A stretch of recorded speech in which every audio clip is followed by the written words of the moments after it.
Depuis le vendredi, la Côte d'Ivoire est un peu secouée par les hommes en âme, réclamant des primes, etc.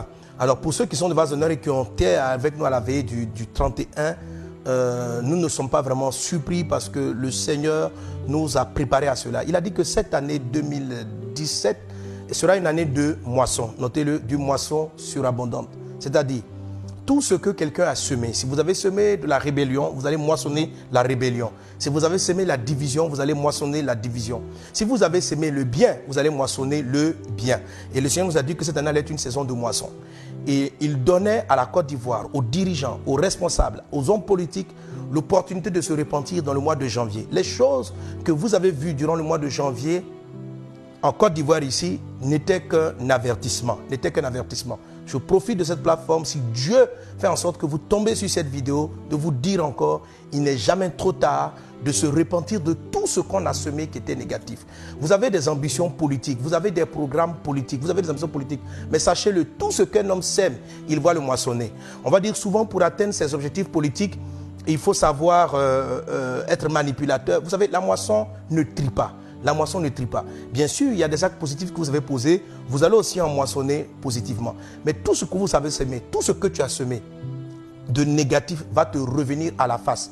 Ne pensez pas que, en tout cas, tous ceux qui sont derrière ces mots et tous ceux qui agissent mal en ce moment, ce que vous faites, vous allez le moissonner. Ce que vous faites, vous allez le moissonner. Je veux vous le dire, en tant qu'un homme de Dieu, en tant qu'un prophète du Seigneur, détournez-vous du mal, détournez-vous du racket, détournez-vous du vol, détournez-vous de la rébellion, détournez-vous des armes, détournez-vous de la violence. Si vous semez la violence, vous allez moissonner la violence en abondance.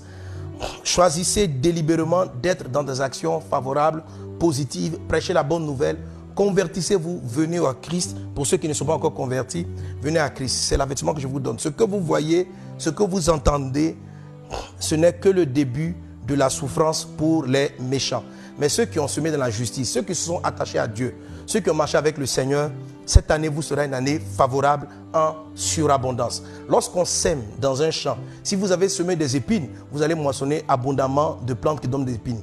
Si vous avez semé des bonnes plantes, vous allez moissonner. Donc les saisons de moisson ne trient pas. Elles font croître, elles donnent le fruit à tout ce qui est arrivé à sa saison de moisson. Et nous sommes une année où les bonnes œuvres seront récompensées, mais aussi les mauvaises œuvres seront récompensées. Amen. Alors, dans le secret, je veux dire à tous les dirigeants, à tous ceux qui ont participé de près ou de loin, qui ont tramé dans toute la crise qui a secoué la Côte d'Ivoire, qui secoue la Côte d'Ivoire depuis les années 90. Si tu sais que dans le secret, tu as fait ça, je sais que vous n'allez pas m'entendre, je sais que vous n'allez pas écouter, mais je veux vous le dire tout de même de la part du Seigneur. Je veux vous le dire de la part du Seigneur. Si tu as tramé, tu as manipulé, tu étais en dessous, si dans les événements actuels, quelqu'un est en train de tramer, donner des armes aux gens, préparer quelque chose, qu'il sache que préparer quelque chose de terrible, de frapper, de créer le désordre, qu'il sache que la main du Seigneur est sur ce pays et tout ce que tu tenteras de faire en mal va te revenir là-dessus en plein. Dans le jugement qui arrive, beaucoup de méchants perdront la vie, verront leur maison, leur famille être détruite. La seule façon pour vous de vous échapper, c'est de vous repentir, de reconnaître auprès de Dieu que vous avez mal agi dans le passé. À la limite, ce qui va se passer, c'est que vous allez atténuer la moisson, atténuer le jugement vous concernant. La Bible dit, si je dis au pécheur qu'il va mourir, voilà ce que Dieu nous dit, nous en tant que les prophètes. Il dit ceci, je te parle, dit le Seigneur, va dire au méchant que son péché, il va mourir à cause de son péché. S'il se répand, il sauvera son âme. Et s'il s'endurcit, il va perdre son âme. Il va être puni. Mon frère, ma soeur, madame, il faut vous repentir. Chacun d'entre vous sait ce qu'il a fait. Chacun d'entre vous sait, vous êtes conscient des mensonges, des tricheries, des vols, des magouilles. Je veux dire à tous ceux qui sont assis à un poste d'autorité, qui prennent l'argent, la caisse, le travail, la moisson, le travail des gens et qui s'enrichissent de manière illégale, vous allez moissonner. Vous allez moissonner ce que vous êtes en train de semer. On bénit Dieu pour les bonnes choses qui ont été faites en Côte d'Ivoire et on rend grâce à Dieu. Mais ce pays-là a été choisi par le Seigneur. La Côte d'Ivoire est choisie par le Seigneur. Et la Côte d'Ivoire, selon les prophéties de l'hymne national qui sont données à la Côte d'Ivoire, elle va devenir le modèle. Donc, vous connaissez la strophe. Notre devoir, c'est d'être un modèle de l'espérance qui est promise à l'humanité. Donc, la Côte d'Ivoire est sur la voie de devenir un modèle de l'espérance qui est promise à l'humanité. C'est-à-dire, la Côte d'Ivoire va devenir, et nous les hommes de Dieu, nous y travaillons pour. La Côte d'Ivoire va devenir un modèle dans le christianisme, dans la vraie vie chrétienne, dans l'intimité avec Dieu. D'où mon interpellation aux serviteurs de Dieu, aux hommes de Dieu, à ceux qui prêchent la parole de Dieu. Marchez droit avec Christ. Détournez-vous du péché. Détournez-vous de l'adultère, de l'impudicité, de l'amour de l'argent, de la tromperie des personnes. Détournez-vous de ces choses-là. Parce qu'il y a un jugement qui vient sur tous ceux qui ont sémé le mensonge au lieu de s'aimer la vérité de la parole de Dieu. Je ne parle pas du jugement dernier, mais je parle d'un mouvement qui sera désagréable en Côte d'Ivoire ici pour les prédicateurs, les pasteurs et ceux qui se sont servis, ceux qui se servent du nom de Dieu pour tromper. Je vous en prie par les compassions de Christ, je le dis avec beaucoup d'amour, repentez-vous parce que les jours qui viennent ne seront pas bien pour beaucoup d'entre ces personnes. Amen. Donc, premièrement, la Côte d'Ivoire va devenir un modèle sur le plan ministériel, sur le plan de l'œuvre de Dieu, avec des hommes de Dieu modèles, intègres, droits, prêchant l'évangile de Jésus comme il doit l'être prêché. La Côte d'Ivoire va devenir un modèle sur le plan politique, sur le plan de la justice. Je veux dire à tous ceux qui ont un pouvoir de justice, je m'adresse à vous, aux juges, aux magistrats, écoutez la prophétie du Seigneur. Vous serez tous ceux qui prononcez des jugements iniques, faux, à cause de l'argent qu'on vous verse, vous serez jugés. Dieu va venir vous combattre. Vous allez avoir des combats, vous allez avoir des problèmes qui vont survenir. Ce n'est pas la guerre, ce n'est pas la guerre. Dans votre couple, dans votre maison, dans votre famille, certains d'entre vous vont avoir des morts atroces. Je le dis avec beaucoup de tristesse. Je suis un prophète de Dieu, je parle de la part de Dieu. Là, je m'adresse à tous ceux qui sont dans le système judiciaire de la Côte d'Ivoire. Quelque chose va se passer. Je ne sais pas quand. La saison a commencé. Le jugement durera de 2017, 2018. Mais quelque chose va se passer. Vous devez revenir à la véritable justice.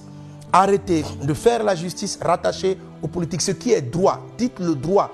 Dites ce qui est vrai. Si vous ne l'avez pas fait dans le passé, à cause de Christ, à cause de ce que vous entendez ce message, repentez-vous de ce péché. Repentez-vous, changez de vie, revenez vers le Seigneur.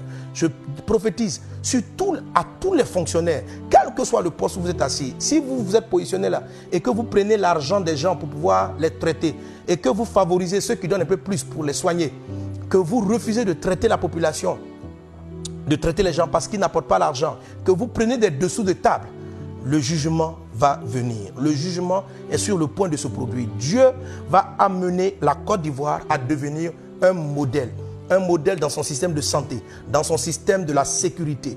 Vous aujourd'hui qui prenez les armes, qui êtes là, qui êtes en train de faire un braquage, excusez-moi, peut-être que ça ne va pas vous plaire, vous allez entendre, vous allez dire, mais pasteur, dans le go, tu rentres dans quoi? Laissez-moi vous dire ceci, de la part de Dieu.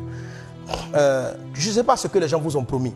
Je ne sais pas qu'est-ce que les gens vous ont promis. Ils doivent donner ce qu'ils ont promis. Mais traumatiser la population, faire un braquage, moi j'appelle ça un braquage de l'État, un braquage en bonne et due forme. J'ai des armes, je dis tu ne me donnes pas ça, je tire. C'est un braquage. Il n'y a pas de différence entre quelqu'un qui vient à ma porte et qui dit monsieur, donne. Donc quand les gens vont vous donner, ils ne le donnent pas avec le cœur, ils ne donnent pas avec la joie. La population qui est meurtrie, qui a faim, c'est que c'est de la caisse de l'État, le travail des gens, le travail de vos frères, le travail de vos soeurs. Si vous avez la grâce d'avoir un travail, d'être aujourd'hui corps habillé, vous avez la grâce d'avoir un travail, d'avoir un salaire à la fin du mois, de pouvoir manger. Même si les gens vous avaient fait des promesses avant, je vous demande de pardonner. S'ils ne sont pas arrivés à respecter leurs promesses, pardonnez-leur. Laissez tomber. Laissez tomber. Parce que ce qu'on va vous prendre pour vous payer, c'est la sueur, c'est la souffrance de vos frères, de vos soeurs. Ce qu'on va prendre, ça veut dire qu'il y aura peut-être un hôpital qui ne sera pas construit. Il y aura peut-être, comment dirais-je, un domaine de la société qui ne sera pas fait. Ça sera un sacrifice pour que vous ayez quelque chose. Pendant que vous avez déjà un travail, pendant que vous mangez déjà, pendant que vous êtes salarié et que dans la rébellion, dans tous les mouvements qui ont pris, on vous a donné une place dans l'armée. N'est-ce pas une faveur de Dieu que de quitter la rue, de quitter quelque chose et d'avoir un travail? N'est-ce pas une faveur de Dieu? Sachez rendre grâce à Dieu pour le peu qu'il vous a donné.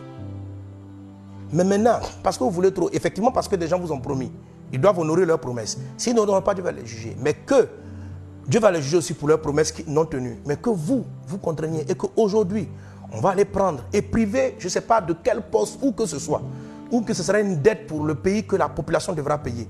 Chaque larme qui pleurera, chaque personne qui sera renvoyée du système, chaque mort qui va mourir dans un hôpital Parce qu'il n'y a pas eu l'argent pour payer les médicaments. Parce qu'on a détourné les fonds destinés aux médicaments. Chaque âme qui mourra, ce sang-là vous retombera sur la tête. Ce sang vous retombera sur la tête. Cette année est une année de jugement. Ce sang vous retombera sur la tête. Vous allez le sentir en live. Vous allez le sentir, vous allez le sentir. Et quand des problèmes vont commencer à survenir dans votre quotidien, je n'ai pas dit qu'on va venir vous tuer avec une arme. Vous allez avoir des problèmes dans votre maison. Vos enfants vont avoir des problèmes. Vous allez sentir la malédiction. Cet argent que vous allez prendre, on va vous le donner hier, aujourd'hui, c'est de la malédiction dans votre vie. C'est de la malédiction pour votre travail. C'est de la malédiction dans votre maison. C'est de l'argent sale qui rentre chez vous. Ce n'est pas avec cœur joyeux que la Côte d'Ivoire ou le gouvernement vous l'a donné. Ça va vous créer des sérieux problèmes. Et tous ceux qui se sont enrichis depuis les gouvernants jusqu'en bas, qui vous enrichissez, qui vous enrichissez, le jugement, comment dirais-je, sur la sueur des gens. On arrive dans une période de moisson. Ne pensez pas que c'est passé, cela va passer inaperçu. Cela va passer inaperçu. Vous allez le sentir. Vous allez le sentir. Lorsqu'il y a eu des fonds qui ont été distribués pour construire des écoles, pour faire des choses, si tu t'en es servi, répands-toi, répands-toi, répands-toi. J'invite tout le monde ici en Côte d'Ivoire à se repentir, à se repentir. Moi-même, je suis personnellement dans une phase d'humiliation, de repentance. Il ne faudrait pas que une erreur, un manquement, vous savez, je ne parle pas, je ne me sens pas le saint en train de parler aux pécheurs. Non, que Dieu nous fasse grâce, que Dieu nous fasse grâce, que Dieu nous fasse grâce. Ce que je sens dans mon esprit, c'est beaucoup de malheur pour ceux qui ont semé le malheur. Ça ne sera pas un malheur forcément violent avec des coups de feu, mais ça sera une forme de malédiction palpable dans votre vie. Des maladies bizarres vont vous atteindre, des cancers, des ulcères, des maladies dont vous ne saurez ni origine, qu'aucun médecin ne pourra guérir. Le jour où vous serez à l'hôpital en train de partir comme ça, que vous soyez ministre-président, quand vous allez sentir le mal, quel que soit votre argent, vous allez partir dans les grands pays pour vous soigner, mais la maladie va vous ronger. Certains auront des ulcères. Il va venir d'ici la fin de cette année comme une épidémie et des maladies qui frapperont le pays et qui frapperont. Mais ça ne va pas toucher tout le monde. Ça va toucher le méchant. Ça va toucher les voleurs. Ça va toucher les criminels. Ça va toucher ceux qui ont pillé l'État. Ça va toucher ceux qui s'enrichissent et qui laissent les gens dans la détresse. Ça va toucher les enfants. Si vous n'avez pas les moyens pour mettre les enfants à l'école, gloire à Dieu. Mais si vous avez eu les moyens pour permettre à l'université et aux écoles de fonctionner correctement et que délibérément vous n'avez pas fait, je ne sais pas. Peut-être que vous n'avez pas reçu les fonds, mais si tu as eu l'argent et que tu ne l'as pas fait, et que les choses ont été mal, et que les enfants n'apprennent pas, tu vas le sentir en live. Tu vas le sentir en live. C'est que ça va se produire. Les jugements vont venir sous forme de maladie, sous forme de mort violente, sous forme de crise, de problèmes à n'en pas finir, d'ulcères, de diabète et de maladies bizarres qui frapperont et qui vont commencer à décimer beaucoup de gens. Ça sera de manière sporadique. Vous allez entendre un tel est malade, un tel a toute sa peau qui est en train d'être défigurée, un tel a ceci, un tel a cela. Sachez-le, c'est la moisson dont je suis en train de vous parler de la part du Seigneur. Là où d'autres personnes se lèvent, parce que j'estime de la part du Seigneur, bien sûr, j'estime, et vous-même vous le savez, qu'aujourd'hui vous tirez dans la ville, certainement il me semble qu'il y a des accords, l'État va vous remettre quelque chose. Si c'est le sang des gens que vous êtes en train de boire, vous dites non, c'est la promesse, l'État ils ont l'argent, etc. Si vous devez de l'argent à des personnes, prenez votre argent personnel. Si vous estimez que vous leur avez promis quelque chose, donnez-leur. Mais si c'est de l'argent qui va construire, qui était censé construire un hôpital, aider quelqu'un, mettre une personne à l'abri, aider le pauvre, si c'est cet argent-là qui vous est donné, pendant que vous avez un salaire, vous avez un endroit où dormir, et que c'est cet argent-là, si c'est de l'argent du sang des gens que vous avez pris, ça sera très malheureux pour la suite de votre vie. Je vous en prie par les compassions de Christ, écoutez la voix de votre Dieu, écoutez la voix du Créateur, écoutez la voix. Ne vous restez pas dans le mal, mais choisissez le bien, vous allez vivre. Choisissez le bien et vous allez vivre. Choisissez le bien. Pour ceux qui ont semé le bien, pour ceux qui marchent dans la droiture, la main de Dieu va être avec vous en cette année. Vos affaires seront bénies, votre travail sera béni. Dieu va vous ouvrir des portes. Dieu va faire en sorte que les gens modèles passent à la tête. Des gens exemplaires passent à la tête. Les faux, les corrompus seront jugés. Et il ne restera que les justes. Parce que la Côte d'Ivoire doit être conduite dans un mouvement droit. Les textes, la justice, tout le système de santé, le domaine des fonctionnaires. Fonctionnaires, soyez honnêtes. Vivez de votre salaire. Croyez en Dieu. Même s'il est insuffisant, contentez-vous-en. Dieu va vous faire grâce et Dieu vous bénira. Ne prenez pas sur le pauvre. Ne prenez pas sur les gens. Soyez honnêtes. Soyez intègres dans votre travail. Que la grâce et la paix du Seigneur soient avec vous. Que Dieu vous bénisse abondamment. Alléluia. Alléluia. Je dis cela afin qu'aucun malheur ne frappe. Je dis cela afin que tu n'aies pas de problème. Je ne viens pas pour te condamner. Je veux te sauver. Mais pour te sauver, parce que je t'aime, il faut que je te dise la vérité. Je parle à tous ceux qui ont une once de pouvoir. Une once de pouvoir dans ce pays. Une once de décision. Pouvoir des armes. Pouvoir de signature.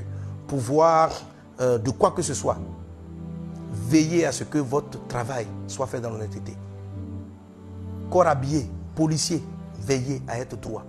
Arrêtez la corruption dans ce domaine. Un jugement est sur le point de venir en Côte d'Ivoire. Repentez-vous pendant qu'il est encore temps. Et observez, regardez la suite de l'année, regardez la suite des événements. Là où vous pensez qu'il y aura la paix, le trouble va venir.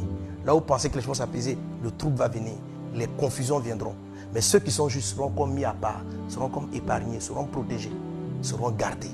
Mais Dieu est bon et Dieu est lent à la colère. C'est pourquoi il est patiente. Il patiente. Il patiente. Il patiente. Merci Seigneur. Que Dieu nous aide à comprendre. Que Dieu nous aide à saisir. Amen. Et